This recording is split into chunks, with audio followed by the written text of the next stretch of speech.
අද 2020 නොවැම්බර් 28 සෙනසුරාදා සිරස්තල. තවත් කොවිඩ් මරණ 8ක්. සමස්ත මරණ ගණන 107 දක්වා ඉහළට. මහනුවර මහරෝහලේ වෛද්‍යවරයෙකු ඇතුළු තවත් 15කට කොවිඩ්. අටුළුගම තත්ත්වය භයානකයි. සෞඛ්‍ය අංශවලට සහාය නොදුන්නොත් දැඩි ක්‍රියාමාර්ග. මගහැරීම අපරාධ නීතිය යටතේ වගේම නිරෝධායන රීතීන් යටතේ කටයුතු කිරීමට හේතුවක් වෙනවා. අපොස සාමාන්‍ය පෙළ විභාගයේ කල්යන ලකුණු. අපිට තීරණයක් ගන්න වෙනවා අකමැත්තෙන් හෝ හිටපු ජනපතිගේ පෞද්ගලික ආරක්ෂකයාටත් කරුණු අමතක වෙයි. සාක්ෂි පරස්පර බවට පාස්කු කොමිසමෙන් චෝදනා. Sirastala. This is Other Therana Prime Time with Naomi Fernando and Sanka Amrajit. Live from Studio 24 in Colombo. ආයුබෝවන් ඔබ අදත් එක්වන්නේ ශ්‍රී ලංකාවේ අංක එකේ සහ විශ්වසනීයම පුවත් විකාශය අද දෙරණ 6:55 සමගින්. නව කොවිඩ් මරණ 8ක් වාර්තා වීමත් සමග මෙරට කොවිඩ්-19 මරණ 100 ඉක්මවා ගියා. ඊයේ දින සිදු වූ සියලු මරණ කොළඹ නගර සීමාව තුළින් වාර්තා වීම විශේෂත්වයක්. මේ අතර අද පස්වරුවේ තවත් කොවිඩ් ආසාදිතයන් 274ක් හඳුනාගෙනුණා.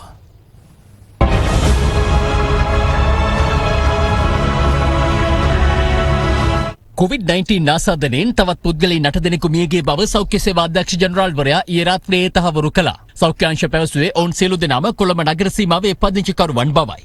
එමෙන්ම මියගිය පිරිස අතරින් 5 දෙනෙකුම සිය නිවෙස් තුලදී මිය ගොස් තිබුණා. ඒ අතර කොළඹ 13 ප්‍රදේශයේ පදිංචිකරුවන් 2 දෙනෙක්, කොළඹ මර්දාන ප්‍රදේශයේ පදිංචි 1 අයෙක්, කොළඹ 2 සහ කොළඹ 10 ප්‍රදේශවල පදිංචි 2 දෙනෙකුද වෙනවා.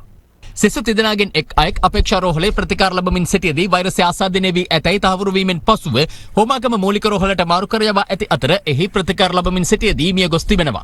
එම තිදෙනාගෙන් තවත් අයෙක් කොළඹ 15 ප්‍රදේශයේ පදිංචි 36 හැවිරිදි පුද්ගලයෙකු වන අතර ඔහු IDH රෝහලේ ප්‍රතිකාර ලැබමින් සිටියදී මිය ගොස් තිබුණා. මරණයට හේතුව වී ඇත්තේ නිදන්ගත පෙනහළු රෝගයක් සමග COVID-19 උග්‍රවීමයි. එමෙන්ම කොළඹ මැගසින් බන්ධනාගාරයේ සිටි 70 හැවිරිදි පුද්ගලයෙක් බන්ධනාගාර රෝහලේදී මිය ගොස් තිබෙනවා. මරණයට හේතුව වී ඇත්තේ COVID-19 ආසාදනය සමග උග්‍ර වූ වකුගඩු ආසාදනයක්. මේ සමග මෙරටින් වාර්තා වන සමස්ත කොවිඩ් මරණ සංඛ්‍යාව 107ක් දක්වා ඉහළ ගියා. ඉන් 13 දෙනෙකු පළමු කොවිඩ් රැල්ලේදී මියගිය අය අතර සෙසු 94 දෙනා මියගියේ දෙවෙනි කොවිඩ් රැල්ලේදී. වෛරසය ආසාදනය වීම නිසා මියගිය සමස්ත 107 දෙනාගෙන් 30 දෙනෙකු වයස අවුරුදු 10ත් 30ත් අතර වයස්වල පසු වන අතර සිව් දෙනෙකු 31ත් 40ත් අතර වයස්වල පසු වුණා. වයස අවුරුදු 41ත් 50ත් අතර වයස් සීමාවේ පසු වන 16 දෙනෙකුද, වයස 51ත් 60ත් අතර 21 දෙනෙකුද, වයස 61ත් 70ත් අතර යන වයස්වල පසු වන 20 දෙනෙකුද මියගිය අය අතර වෙනවා. සමස්ත කොවිඩ් මරණ අතරින් වැඩිම සංඛ්‍යාවක් මිය ගොස් ඇත්තේ අවුරුදු 71ට වඩා වැඩි වයස් කාණ්ඩයෙන් වන අතර එම සංඛ්‍යාව 43ක්. සමස්ත මරණ 107න් 79 දෙනෙකුම වාර්තා වන්නේ කොළඹ දිස්ත්‍රික්කයෙන් වන අතර දෙවෙනියට වැඩිම මරණ සංඛ්‍යාව වාර්තා වන්නේ ගම්පහින්.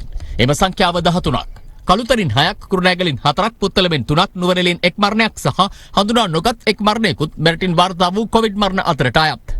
කොවිඩ් මරණ 107න් 42ක් නිවෙස්වලදී හෝ රෝහල් වෙත ඇතුළත් කිරීමේදී සිදු වූ මරණ වන අතර 64 දෙනෙකු මිය ගොස් ඇත්තේ රෝහල්වලදී.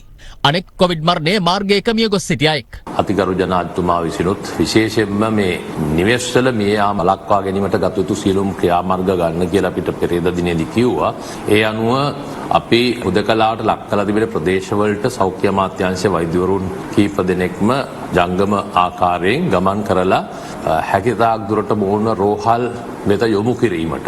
ඒත් එක්කම තමයි එක ජනාධිපතිතුමා විසින් ලබා දුන්න එක උපදෙසක් තමයි යම්කිසි පුද්ගලයෙකු කොවිඩ් ආසාදිතයෙක් හැටියට රෝහල වෙත ඉවත් කරගෙන යන අවස්ථාවේදී පරීක්ෂා කරන්න කියලා ඒ නිවසේ නිදන්ගත රෝග සහ ඒ වැනි තත්ත්වයන් යටතේ ඉන්න පුද්ගලයන් නිවෙස්වල ඉන්නවාද කියලා එසේ ඉන්නවනම් ඔවුන් වහාම රෝහල් ගත කිරීමට කටයුතු කරන්න. මොකද ඔවුන්ට යම්කිසි ආකාරයක සම්බන්ධතාවක් තියෙනවා COVID-19 හැදෙන්න. මේ අතර ඊයේ දිනේදී මෙරටින් ආසාදිතයන් 473 දෙනෙකු හඳුනා ගැනුණා. ඉන් වැඩිම ආසාදිතයන් ගණන කොළඹින් වාර්තා වූ අතර එම සංඛ්‍යාව 138ක්. කොළඹ මහනගර සභා සීමාව තවදුරටත් මහජන සෞඛ්‍ය පරීක්ෂකවරුන්ට පාලනය කළ හැකි මට්ටමින් ආසාදනය පවතින්නේ නැහැ. මේ වෙදි රෝගීන් විශාල වශයෙන් වාර්තා වෙනවා. දැඩි පරිශ්‍රමයක් යොදමින් ඉන්නවා පාලනය කර ගැනීම සඳහා. ගම්පහින් ඊයේ හඳුනාගත් ආසාදිතයන් ගණන 63ක්. මේ අතර ඊයේ දිනේදී රත්නපුරේ ආසාදිතයන් 35ක් හඳුනාගෙන තිබෙනවා. කලතුරින් මින් පෙර ආසාදිතයන් රැසක් වාර්තා වූවත් ඊයේ වාර්තා වී ඇත්තේ ආසාදිතයන් 30 දෙනෙකු පමණයි. තවත් දිස්ත්‍රික්ක 10කින් ඊයේ දිනේදී ආසාදිතයන් 37ක් හඳුනාගෙන තිබෙනවා. මේ අතර ඊයේත් පදිංචිය තහවුරු කළ නොහැකි ආසාදිතයන් 197ක් හඳුනා ගැනුණා. කොළඹ අබ්දුල් හමීඩ් මාවතේ 10 දෙනෙකුට COVID-19 වෛරසය ආසාදනය වී ඇති බව තහවුරු වී තිබෙනවා. ඒ අද එම ප්‍රදේශයේ සිදු කළ රැපිඩ් ඇන්ටිජන් පරීක්ෂණයේදී මේ අතර හංවැල්ල තුන්නාන ප්‍රදේශයේ පිහිටි කර්මාන්ත ශාලාවක සේවකයන් 12 දෙනෙකුට වෛරසය ආසාදනය වී ඇති බව තහවුරු වී තිබෙනවා. සෞඛ්‍ය අංශ පැවසුවේ ඒ සමග අදාළ කර්මාන්ත ශාලාව වසා දැමුණු බවයි. මොවුන් පිරිස රක්ෂිත බන්ධනාගාරගතව සිට පැමිණි පිරිසක් ආශ්‍රය කර ඇති බැවින් ඔවුන්ගෙන් මොවුන්ට වෛරසය ආසාදනය වී ඇති බවට සැක කරන බවද සෞඛ්‍ය අංශ සඳහන් කළා. එමෙන්ම රුවන්වැල්ල අඟුරුවැල්ල ප්‍රදේශයේ පෞද්ගලික වෛද්‍ය මධ්‍යස්ථානයක ප්‍රතිකාර සිදු කළ වෛද්‍යවරයෙකුටද වෛරසය ආසාදනය වී තිබෙනවා. සෞඛ්‍ය අංශ පැවසුවේ ඔහුගෙන් දිනකට රෝගීන් 100 දෙනෙකු පමණ ප්‍රතිකාර ලබාගෙන ඇති බවයි. ප්‍රතිකාරගත් සියලුම රෝගීන් මෙම වෛද්‍යවරයාගෙන් අනාරක්ෂිතව තමා ප්‍රතිකාර ලබලා තියෙන වෛද්‍යවරයා මුඛ ආවරණ හෝ සනීප ආරක්ෂක ක්‍රම පාවිච්චි කරලා නැහැ. ඉල්ලා සිටිනවා මෙම වෛද්‍යවරයාගෙන් ප්‍රතිකාර ගත්ත ඒ අය කරුණා කරලා තමන්ගේ ප්‍රදේශයේ මහජන සෞඛ්‍ය පරීක්ෂකතුමා අමතන්න. සිතාවක ආයෝජන කලාපයේ තවත් 11කට වෛරසය ආසාදනය වී ඇති බව තහවුරු වී තිබෙනවා. මේ අතර මහනුවර මහරෝහලේ වෛද්‍යවරයෙක් හෙදියන් 7ක් ඇතුළු කාර්ය මණ්ඩලයේ 15 දෙනෙකුට COVID වෛරසය ආසාදනය වී ඇති බව තහවුරු වී තිබෙනවා. තවත් කණ්ඩායමක් පොසිටිව් වුණා. වෛද්‍යවරයෙක්, හෙදිනදාරින් 7 දෙනෙක්, ස්පීච් තෙරපිස්ට්ලා දෙන්නෙක්, ආඩියොලොජිස්ට් කෙනෙක් සහ සෞඛ්‍ය කාර්ය සහායක 5 දෙනෙක් හැටියට. අකුරණ ප්‍රදේශයේ සංචරණ සීමා කර ඇති බුළුගෝතැන්න හා තෙලබුගහවත් යන ප්‍රදේශවල තවත් පුද්ගලයන් 18කට වෛරසය ආසාදනය වී ඇති බව තහවුරු වී තිබෙනවා. මේ අතර අටලුගම අද දිනේදීත් හෙලිකොප්ටර් හා ඩ්‍රෝන යාන මගින් ගුවන් නිරීක්ෂණය සිදු කළා.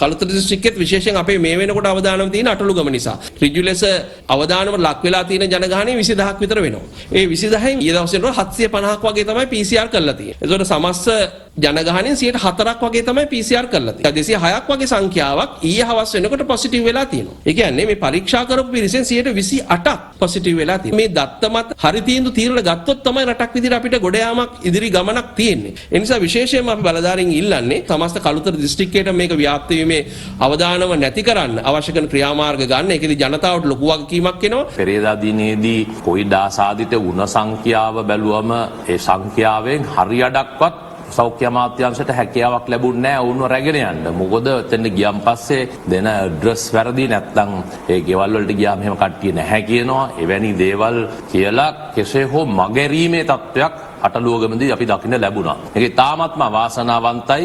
ඒක ඊයේ පෙරේදා දෙකේම වුණා. ඒත් එක්කම PCR පරීක්ෂණ වලට සම්බන්ධ කරගෙන යද්දිත් තාමත්ම අවමගයක් තමයි මේ PCR පරීක්ෂණ වලටත් සම්බන්ධ වෙන්නේ අටලුවගම. තාමත් කාරුණික ඉල්ලා සිටිනවා ජීවත් වෙන ජනතාවට අටලුවගම සහයෝගය දක්වලා තවත් පුද්ගලයන්ට මේ පැතිර යාම වැළැක්වීම සඳහා ඔබ සහයෝගය දක්වන්න. එසේ නොඇති වුණොත් අනිවාර්යයෙන්ම මේ හුදකලා කාල සීමාව සැලකිය යුතු ආකාරයෙන් සැලකිය යුතු කාල සීමාවකට හුදකලා කිරීමට සිද්ධ වෙනවා. මේ ප්‍රදේශය මන්ද මෙමගින් සෙසු බණ්ඩාරගම කළුතර දිස්ත්‍රික්කයට ඇතිවන තර්ජනය වැළැක්වීම සඳහා. දැනට අපිට වාර්තා වෙන ආකාරයට විශේෂයෙන්ම අටලුගම ප්‍රදේශයේ ආශ්‍රිතව සමහර පිරිස් PCR පරීක්ෂණ වලට පෙනී නොසිටින බවට වාර්තා වෙලා තිබෙනවා. කරුණා කරලා ඒ සඳහා යොමු වෙන්න. එය මගහැරීම එක් පැත්තකින් ඔබට විරුද්ධව අපරාධ නීතිය යටතේ වගේම නිරෝධායන රීතීන් යටතේ කටයුතු කිරීමට හේතුවක් වෙනවා. දෙවෙනි කාරණේ ඔබගේ නිවස එමත් නැත්නම් රැඳී සිටින ස්ථානය මුද්‍රා තැබීමට සිදු වෙනවා. ඒ වගේම අපිට වාර්තා වී තිබෙනවා සමහර හුදකලා කරන ලද ප්‍රදේශවල ජනතාවට යම් සංවිධානාත්මක පුද්ගලයන් 4 දෙනෙක් විසින් සමාජ මාධ්‍ය ජාලාවලින් දැනුම් දෙන බවට මේ PCR පරීක්ෂණ වලට සහභාගී නොවන ලෙසට ඒ පුද්ගලයන් සොයා අපි විමර්ශන පවත්වනවා. මෙරටින් වාර්තා වන සමස්ත කොවිඩ් ආසාදිතයන් ගණන 22775ක් දක්වා ඉහළ යනවා. ඉන් 16656ක් පූර්ණ සුවය ලබා ඇති අතර තවදුරටත් රෝහල්ගතව ප්‍රතිකාර ලබන සංඛ්‍යාව 6072ක්. ඉදිරියේදී රටේ සියලු පාසල් විවෘත කිරීමට නොහැකි වුවහොත් අපොස සාමාන්‍ය පෙළ විභාගය කල් දැමීමට සිදුවන බව අධ්‍යාපන අමාත්‍ය මහාචාර්ය ජී.එල්. පීරිස් මහතා අද 6 වැනි දිනටත් පැවති අයවැය කාරක සභාව අවස්ථා විවාදයේදී සඳහන් කළා. මේ අතර ලංකා ප්‍රීමියර් ලීග් ක්‍රිකට් තරඟාවලිය සම්බන්ධයෙන්ද අද පාර්ලිමේන්තුවේදී උණුසුම් වාද විවාද ඇති වුණා. දැනට තිබෙන තත්ත්වය තමයි සාමාන්‍ය පෙළ විභාගයට දින නියම කරලා තියෙනවා. 2021 ජනවාරි මාසයේ 18 වෙනිදා සිට 27 වෙනිදා දක්වා සාමාන්‍ය පෙළ විභාගය පවත්වන්නේ. තව සතියක් දෙකක් තුළ අපිට මේ පාසල් විවෘත කිරීමේ අසීරුතාවයක් තියෙනවා. අපිට තීරණයක් ගන්න වෙනවා අකමැත්තෙන් හෝ ඒ විභාගයේ කල් දැමීමට. ඒ ගැන තාම තීරණයක් කරන්නේ නැහැ. පෞගේ අවුරුදු 5 තුළ මිනිස්සු තෝරගෙන නඩු දැම්මා. බොරු නඩු. ලලිත් වීරතුංග අනූෂ පැල්පිට මැතිතුමා සම්බන්ධයෙන් ලබා දීලා තිබුණු නඩු තීන්දුවක් පිළිබඳව. ඒ නඩු තීන්දුව නීත්‍යානුකූල ලෙස ලබා දීපු නඩු තීන්දුව. පිල්ලයන් මන්ත්‍රීතුමාගේ නඩුව පිළිබඳව. ශාලා ආందోලනයක් ඇති වුණා. 2015 දී එතුමාව හිරබාරයට ගත්තේ යම්කිසි පුද්ගලයෙකු ලබා දුන්න පාපොච්චාරණයක් ස්වච්ඡාවෙන් ලබා දුන්නු පදනමක් කියලා උඩ තියාගෙන නැවතත් අභියාචනාධිකරණය සම්පූර්ණයෙන්ම නඩු තීන්දුවක් ලබා දීලා තියෙනවා. එම පාපොච්චාරණය බාරගන්න බෑ කියලා ඒ පාපොච්චාරණය විසිකරාට පස්සේ පිල්ලයන් මන්ත්‍රීතුමාට විරුද්ධව කිසිදු එවිඩන්ස් එකක් නැහැ. ඊට පස්සේ ඔහුව තවදුරටත් ඇතුළේ තියාගෙන ඉන්න කියනවාද තමුන්ට දේශපාලන වශයෙන් තමුන්ට ප්‍රතිවාදියෙක් ඉඳලා. අධ්‍යයන වාර්තා අනුව මන්නාරම ද්‍රෝණයේ ස්වභාවික වායු ඝන අඩි ට්‍රිලියන 9කට ආසන්න වායු නිදි සහ බැරල් බිලියන 2ක් පමණ ඉක්ම වූ තෙල් නිදි දෙකක් සමග මන්නාරම ද්‍රෝණයේ සක්‍රිය ඛනිජ තෙල් පද්ධතියක් සනාථ කරලා තියෙනවා. මෙම බිම් කොටසෙහි වැඩිදුරටත් පවතින ඛනිජ තෙල් හමුවීමේ විභවතාව සෙවිමින් සුදුසු ආයෝජකයන් සොයා ගැනීම සඳහා සීලායන් පවර් ලිමිටඩ් කියන ආයතනයේ සමාගමට මේක අවෝඩ් කරා. හැබැයි අවුරුද්දක් තුල කිසිම තීරණයක් කරන්න ගෙනාපු ආයෝජකෙක් නැවත යවලා තියෙනවා. කබීර් රසීම් මන්ත්‍රීතුමා ස්ථාවයෙන් එංගෙව්වේ එතුමන්ලා සොයාගත්තා වගේ. මන්නාරම් ද්‍රෝණියේ M2 කියන කැබැල්ලේ ගවේෂණ ආරම්භ කරන්නේ මහින්ද රාජපක්ෂ ජනාධිපතිතුමාගේ යුගයේ. ලින් 4න් 3ක්ම සාර්ථකයි. එහෙනම් කෝතෙල් දැන් 2011 දී මේ කැණීම් කරපු ඉන්දියානු සමාගම ගෑස් සම්පත ලැබුණාට පස්සේ එයාගේ මූල්‍ය දුෂ්කරතා හින්දා ඉන්දියානු සමාගම ඉවත් වෙලා ගියා. මේ තෙල් කර්මාන්තය ආයෝජනය කරන්නේ ඩොලර් මිලියන වලින් නෙවෙයි බිලියන වලින්. මේ වගේ ආයෝජන කාවට ගියාට කරන්නේ නැහැ. තමන්ගේ ආයෝජනයේ සුරක්ෂිතතාව තහවුරු කරන නීතිමය රාමුවක් අවශ්‍යයි. ලබන වසරේ මුලදී අපි මේ නීතිමය රාමුව ඛණ්ඩ තෙල් සම්පත් සංවර්ධන පනත විදියට මේ ගරු පාර්ලිමේන්තුවට ඉදිරිපත් කරන්න බලාපොරොත්තු වෙනවා. මෙන්න මේ මූලික අවශ්‍යතා ඉටු කළාට පස්සේ තමයි අපි කර්මාන්තයට ගිහිල්ලා එන්න අපේ රටේ ආයෝජනය කරන්න කියන ඉල්ලීම කළ යුත්තේ. ඛනිජ තෙල් නීතිගත සංස්ථාව කෝටි 34899ක ණයකින් ඛනිජ තෙල් නීතිගත සංස්ථාව පෙළෙනවා. ඒ වගේම විදුලි බල මණ්ඩලය ගත්තොත් කෝටි 13075ක් ණය. අදේ තෙල් සංස්ථාවේ ගිනි දැල්ල ආර්ථිකය රත් කරමින් තිබෙනවා. සියලු බොරතෙල් ආනයනය කරලා පිරිපහදු කරලා දෙන්න පුළුවන් නම් අදත් අපිට වෙළඳ පොලේ මිල 37%කින් අඩු කරලා දෙන්න පුළුවන්. තෙල් පිරිපහදුවෙන් එන අතුරු පළ වලින් පොහොර නිෂ්පාදනය කරා. අපිට යූරියා පොහොර ෆැක්ටරියක් තිබුණා. 1981 දී අපේ පොහොර සමාගම මෙට්‍රික් ටන් 50000ක් පාකිස්තානයට යූරියා ඇරියා. හැබැයි අද 8ක්වත් නිෂ්පාදනය කරන්නේ නැහැ යූරියා. මොකද තමුන්වන්සේලාගේ දේශප්‍රේමී. චීනවරාය ගබඩා සංකීර්ණය තෙල් ටැංකි 102ක්. මේක 2003 වසරේදී එක්සත් ජාතික පක්ෂ ආණ්ඩුව ඉන්දියානුවට తాවකාලික ගිවිසුමෙන් පවරා දුන්නා. IOC එකෙන් අවුරුදු 5ටම අපිට හම්බ වෙනවා මිලියන 60ක බද්දක්. අපි IOC එකේ ගබඩාව තෙල් ටැංකියක් පාවිච්චි කරා කියලා මිලියන 42ක් ගෙවනවා. හරියට මගේ ගේ රුපියල් 1000කට මම කුලියට දීලා ඒ ගෙන් කාමරයක් ගන්නවා රුපියල් 20000ක් දීලා. ඒ වගේ තීන්දුව නෙමෙයි. දැන් මම අහන්නේ මේ තෙල් ටැංකි සංකීර්ණ ගන්නවද නැද්ද ආණ්ඩුව තීරණයක් කියන්න ඕන. හැබැයි දැන් පවර ගන්නවද? උඹ පවර ගන්නේ නැහැ. තව සති දෙකක් ඇතුළතදී පළවෙනි ලක්දරමේ බලාධාරය ආරම්භ වෙනවා. ඒ වගේම මේ එන මාසයක් ගත වෙනකොට අපි විශ්වාස කරනවා දෙවෙනි LNG බලාගාරයට අවශ්‍ය ටෙන්ඩර් කැඳවීම සිදු කරන්න පුළුවන් වෙයි කියලා. උමාඔය වාරිමාර්ග ඇමතුමා උමාඔය අපි පෙබරවාරි මාසෙ වෙනකොට අවසන් කරන්නට ඕනි කියලා. 2019 වර්ෂයේ මෙරටේ ජනනය කරනු ලැබූ නිෂ්පාදනය කරනු ලැබූ මුළු විදුලි ඒකක සංඛ්‍යාව ඒකක බිලියන 16ක්. එක ඒකකකින් රුපියලක් අඩු වුණොත් ඉතිරෙන මුදල කීයද? රුපියල් බිලියන 16යි. LNG වලින් අපි ගත්තොත් මම හිතන්නේ රුපියල් 17ක වටේ අපිට ඒකකක මිල තියාගන්න පුළුවන්. අපි විශ්වාස කරනවා ආණ්ඩුවක් විදියට මේ ඉලක්කය අපිට හමාගෙන යන්න පුළුවන්. ඇමතිවරු නැහැ අපේ ක්‍රීඩා ඇමතිතුමා නාමල් රාජපක්ෂ මහතුමා ඇතුළු කවුරුවත් නැහැ. නම මේ බලාපොරොත්තු වෙන්නේ තරුණ නාමල් රාජපක්ෂ මහත්තයා ගැන කතා කරන්න. තමුන්නාන්සේ බොහොම වයසක කෙනෙක් තමුන්නාන්සේ වාඩි වෙන්නේ. තමුන්නාන්සේ වයස හැටියට රැස් වෙන්න ඕමයි කාලය ගන්නද? කට පියාරි ඉන්න වයසේ. වැදගත් විදියට කතා කරද්ද මේ හරක් ටික පාර්ලිමේන්තුවට එවලා දැන් මේ දවස්වල LPL තරඟාවලිය ක්‍රියාත්මක වෙනවා. LPL තරඟාවලියේ අධ්‍යක්ෂකවරයා හැටියට කටයුතු කරන රවි වික්‍රමරත්න මහත්මයා තරඟ පාවා දීම පිළිබඳව මේ රටේ චෝදනා ලැබපු පුද්ගලයෙක්. මේ LPL තරඟාවලිය විකාශන අයිතිය ඩුබායි සමාගමකට තමයි ලැබුණේ. දැන් ඒකට ලැබෙන්න අවශ්‍ය වෙන ඇමරිකන් ඩොලර් 17,50,000ක මුදල තවම එක වාරිකයක්වත් එක කොටසක්වත් තවම ලැබිලා නැති බව තමයි වාර්තා වෙන්නේ. හර්ෂල් ගිබ්ස් කියන දකුණු අප්‍රිකානුවා ඒ රටෙන් පිටත් වෙන්නේ විස්තර විචාරකයෙක් හැටියට මේ රටට එනවා කියලා. හැබැයි මේ රටට ආපුවාම කොලම්බෝ කිංස් කියන ක්‍රිකට් කණ්ඩායමේ ප්‍රධාන පුහුණුකරුවා බවට පත් වෙලා. එහෙන් එන්නේ කාකෙක් විදියට මෙහෙන් ආපුවාම කුස්සෙක් වෙලා. අද වෙනකොට දැන් IPL සනකෙලිය පටන් අරන් තියෙනවා. sorry LPL සමාවෙන් LPL මට පොඩි ප්‍රශ්නයක් තියෙනවා.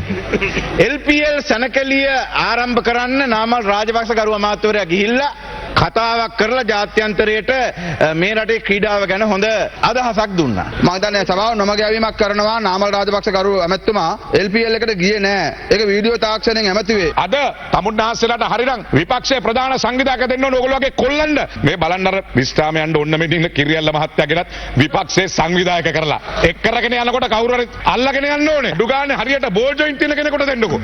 LPL තරඟාවලිය රජයේ කිසි යුදලක් එකට බය කරන්නේ නෑ. ශ්‍රී ලංකා ක්‍රිකට් පාලක මණ්ඩලය අනුග්‍රහක බෞතුන්ගෙන් කරන්නේ මේ අනුග්‍රහක බෞතුන්ගෙන් මේ තරගාවලිය කරන නිසා ක්‍රිකට් බාලල මණ්ඩලය US මිලියන 5කට වැඩිය ලාභයක් ලබනවා. මම දැක්කා පෞගේද හරෙන් ප්‍රනාන්දු මහත්තයා මාධ්‍ය සාකච්ඡාවක් තිබ්බා. පිල්ලයන්ට බේල් ශානිට ජේල්ලු. මම දැක්කා සජිත් ප්‍රේමදාස මහත්තයා ශානි අබේසේකරගේ දුක කියනවා. කරන්නේ මොකද හේතුව?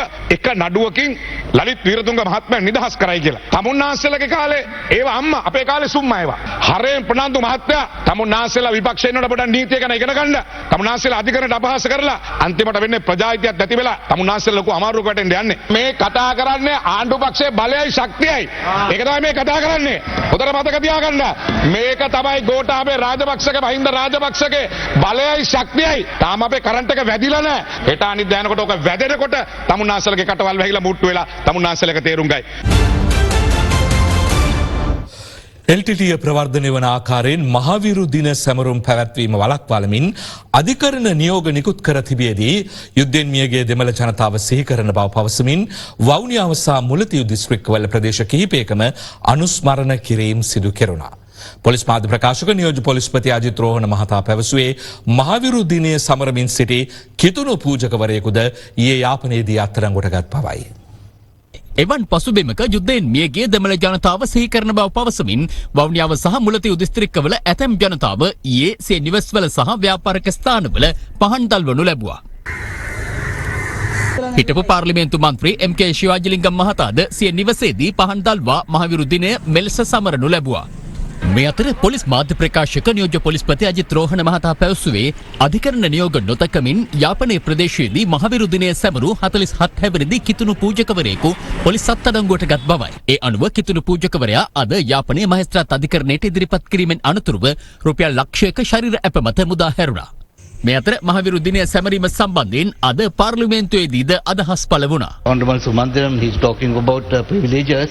He has paid tribute to Pandita, the LTT Jaffna leader, the other day, and he is a childhood friend of Prabhakaran, and he joined the LTT in 1979, and he went and worshipped the Jaffna LTT leader. So how can he be in the parliament after taking oath to for the territorial integrity of the country? He goes and pay tribute to the Jaffna LTT leader, and he and the kid too are notorious killers of the terrorists. I appeared for a lady named Signatura Maheswari in the High Court of Jaffna. She is 83 years old. Her son, who is called by that name Pandidar, died in 1985. She remembers her son every year on the 27th of or around November time. Yes, he was an LTT leader. Nevertheless, he was her son. Every mother has a right to remember their children. The Honourable Minister has never raised any question with regard to the JVP remembering Rohana Vijayveera. This is something to do with the sovereignty of the country. He said given just a very childish excuse. The mother can always respect the son. There's no problem. But a parliamentarian cannot go and then pay tribute to LTT leader who is a notorious killer. How can you take oath in the parliament? You can't compare we should JVP, not go deep into it. You can't compare JVP with LTT. LTT tried to divide the country. පාස්කු ඉරුදින ත්‍රස්ත ප්‍රහාරයට පෙර රාජ්‍ය බුද්ධි සේවයේ හිටපු අධ්‍යක්ෂ නිලන්ත ජයවර්ධන මහතා සිංගප්පූරුවේ සිටි හිටපු ජනාධිපතිවරයා සම්බන්ධ කර ගැනීම සඳහා තම දුරකථනයට ඇමතුමක් ගත්තේ දැයි තමන්ට මතකයක් නැති බව හිටපු ජනාධිපතිවරයාගේ පෞද්ගලික ආරක්ෂක නිලධාරියා පවසනවා. ඔහු මේ බව පැවසුවේ පාස්කු ඉරුදින ත්‍රස්ත ප්‍රහාරය පිළිබඳ විමර්ශනය කරන ජනාධිපති කොමිෂන් සභාව හමුවේ ඊයේ සාක්ෂි ලබා දෙමින්. හිටපු ජනාධිපතිවරයා සිංගප්පූරුවේ රැඳී සිටි දිනවල ජනාධිපතිවරයාගේ රාජකාරී දුරකථනය අතතිව සිටි වර්තමානයේද මෛත්‍රීපාල මහතාගේ පෞද්ගලික ආරක්ෂක නිලධාරී ප්‍රයන්ත පුෂ්පකුමාර මහතා ඊයේ කොමිසම හමුවේ සාක්ෂි ලබා දුන්නා. එහිදී රාජ්‍යයේ අතිරේක සොලිසිටර් ජෙනරාල්වරිය විමසා සිටියේ අදාළ ගමනට හිටපු ජනාධිපතිවරයා සමග සහභාගී වූ පිරිස කවුරුන්ද යන්නයි. ජනාධිපතිතුමාගේ බිරිඳ පෞද්ගලික වෛද්‍යවරයා ප්‍රධාන ආරක්ෂක නිලධාරී ජ්‍යෙෂ්ඨ පොලිස් අධිකාරීවරයා සහ මම එම ගමනට සහභාගී වූ බව සාක්ෂිකරු ප්‍රකාශ කළා. අතිරේක සොලිසිටර් ජෙනරාල්වරිය මෙහිදී විමසුවේ ජනාධිපතිවරයාගේ දරුවන් සිංගප්පූරු සංචාරයට සහභාගී වූයේද යන්නයි. කලින්ම ගිහින් හිටපු ජනාධිපතිවරයාගේ පුතා එහිදී අපිත් සමග සම්බන්ධ වුණා. අනෙක් දරුවන් දෙදෙනාත් සහභාගී වුණා වගේ මතකයක් ඇති බව සාක්ෂිකරු මෙහිදී පැවසුවා. ජනාධිපති කොමිසමේ සභාපති විනිසුරුවරයා මෙහිදී ප්‍රශ්න කළේ දරුවන් එම සංචාරයට සහභාගී වූ බවට දැන් කිව්වට කොමිසමේ පොලිස් ඒකකයට ප්‍රකාශ දෙද්දී දරුවන් සිංගප්පූරු ගමනට සහභාගී වූ බවට සඳහනක් කර නැති බවයි. මට ඒ වෙනකොට මතකයක් තිබුණේ නැහැ. මම ඊට පස්සේ කිහිප දෙනෙකුට කතා කරලා ඒ කරුණ සොයාගත්තේ. හිටපු ජනාධිපතිවරයාගේ පෞද්ගලික ආරක්ෂකවරයා මෙහිදී පිළිතුරු දුන්නා. කොමිසමේ සභාපති විනිසුරුවරයා විමසා සිටියේ හිටපු ජනාධිපතිවරයා කුමන දිනවල මවුන්ට් එලිසබෙත් රෝහලට ප්‍රතිකාර සඳහා යොමු වුණේද යන්නයි. ජනාධිපතිවරයා වරින් වර රෝහලට ගියා. නමුත් කිසිම අවස්ථාවක නේවාසිකව රැඳිලා ප්‍රතිකාර නොගත් බව සාක්ෂිකරු සඳහන් කළා. සභාපති විනිසුරුවරයා ප්‍රශ්න කළේ දැන් එලෙස ප්‍රකාශ කළත් හිටපු ජනාධිපතිවරයා අප්‍රේල් 20 වන දින දවසම රෝහලේ රැඳී සිටි බවට සාක්ෂිකරු කොමිසමේ පොලිස් ඒකකයට දුන් කට උත්තරයක සඳහන් වන බවයි. ස්වාමීනි මම ඒ ප්‍රකාශය සටහන් කරලත් දැන් ගොඩක් කල්. ඒ ගැන මට නිසි මතකයක් නැහැ. යයි පෞද්ගලික ආරක්ෂක නිලධාරියා පිළිතුරු දුන්නා. සභාපති විනිසුරුවරයා පැවසුවේ සාක්ෂිකරු පොලිස් ඒකකයට සහ කොමිසමට සිදු කරන ප්‍රකාශ අතර පරස්පරතා පවතින බවයි. මෙහිදී සාක්ෂිකරු සතුව පැවති හිටපු ජනාධිපතිවරයාගේ රාජකාරී දුරකථනයේ දුරකථන වාර්තා කෙරෙහි රජයේ අතිරේක සොලිසිටර් ජෙනරාල්වරිය අවධානය යොමු කළා. 2019 අප්‍රේල් 18 සිට 21 වන තෙක් හිටපු ජනාධිපති මෛත්‍රීපාල සිරිසේන මහතාගේ පැජට් පාරේ පිහිටි නිල නිවස හරහා සිංගප්පූරුවේ සිටි ඔබ සතුව පැවති හිටපු ජනාධිපතිවරයාගේ රාජකාරී දුරකථනයට ඇමතුම් 43ක් ඇවිත් තිබෙනවා. ඔබ සතුව පැවති දුරකථනයෙන් ඇමතුම් 7ක් අරගෙන තිබෙනවා පැජට් පාරේ පිහිටි නිල නිවසට. ඒ කියන්නේ හිටපු ජනාධිපතිතුමා එතුමාගේ අවශ්‍යතාවලට ඔබ සතුව පැවති දුරකථනයෙන් ඇමතුම් ගත්තා කියන එක නේද? රාජ්‍ය අතිරේක සොලිසිටර් ජෙනරාල්වරිය සාක්ෂිකරුගෙන් විමසුවා. නැහැ. ජනාධිපතිතුමාගේ අවශ්‍යතාවලට පමණක් නෙමෙයි අපේ අවශ්‍යතාවලටත් ඇමතුම් ගන්නවා. අනික ජනාධිපතිතුමාගේ පවුලේ අයත් සම්බන්ධ වෙලා හිටපු නිසා එයාලට එන ඇමතුම් මේ දුරකථනයට එනවා. යයි සාක්ෂිකරු පිළිතුරු දුන්නා. 2019 අප්‍රේල් 20 සවස 6:16ට රාජ්‍ය බුද්ධි සේවයේ එවකට අධ්‍යක්ෂ නිලන්ත ජයවර්ධන මහතාගෙන් ඔබ සතුව පැවති දුරකථනයට ඇමතුමක් ආවේදයි රාජ්‍ය අතිරේක සොලිසිටර් ජෙනරාල්වරිය මෙහිදී විමසුවා. නැහැ. එහෙම ඇමතුමක් ආවේ නැති බව සාක්ෂිකරු පිළිතුරු දුන්නා. එහිදී නැවතත් අතිරේක සොලිසිටර් ජෙනරාල්වරිය විමසා සිටියේ පාස්කු ප්‍රහාරය එල්ල වූ දින ප්‍රහාරයට පෙරවරු 7:59ට පැජට් පාරේ පිහිටි ජනාධිපති නිල නිවස හරහා නිලන්ත ජයවර්ධන මහතා ඔබ සතුව පැවති දුරකථනයට ඇමතුමක් ලබා ගත්තේද යන්නයි. දුරකථන ඇමතුමක් ආ බවක් මේ වාර්තාවේ පෙන්눔 කරනවා. නමුත් මට ඒ ගැන මතකයක් නැති බව සාක්ෂිකරු ප්‍රකාශ කළා. මහත්මයා මේ ඇමතුම විනාඩි 2යි තප්පර ගණනක ඇමතුමක්. මතක නැති වෙන්න බෑ නේද? රාජ්‍ය අතිරේක සොලිසිටර් ජෙනරාල්වරිය යලි ප්‍රශ්න කළා. ස්වාමීනි මේ ඇමතුම ඇවිත් දැන් අවුරුදු 1කමාරකටත් කිට්ටුයි. ඒ නිසා මට ඒ ගැන මතකයක් නැති බව මෛත්‍රීපාල සිරිසේන මහතාගේ පෞද්ගලික ආරක්ෂක නිලධාරියා ඊට පිළිතුරු දෙමින් පැවසුවා. කෙසේ වෙතත් සභාපති විනිසුරුවරයා පැවසුවේ ඔබ පොලිස් ඒකකයට කියලා තියෙනවා ජනාධිපතිවරයාට ආපු ඇතැම් ඇමතුම් ජනාධිපතිවරයා සමග සම්බන්ධ කළ බවත් අදාළ ඇමතුම් දෙකත් සම්බන්ධ කරන්නට ඇතැයි තමා විශ්වාස කරන බවත්. ඒක එහෙම වෙන්න බැහැ ස්වාමීනි. සාක්ෂිකරු පිළිතුරු දීමත් සමග සභාපති විනිසුරුවරයා පෙරලා ප්‍රශ්න කළේ ඔබ කියවල නෙවෙයිද ප්‍රකාශයට අත්සන් කළේ? කියවල අත්සන් කළේ ස්වාමීනි. යනුවෙන් සාක්ෂිකරු එහිදී කියා සිටියා.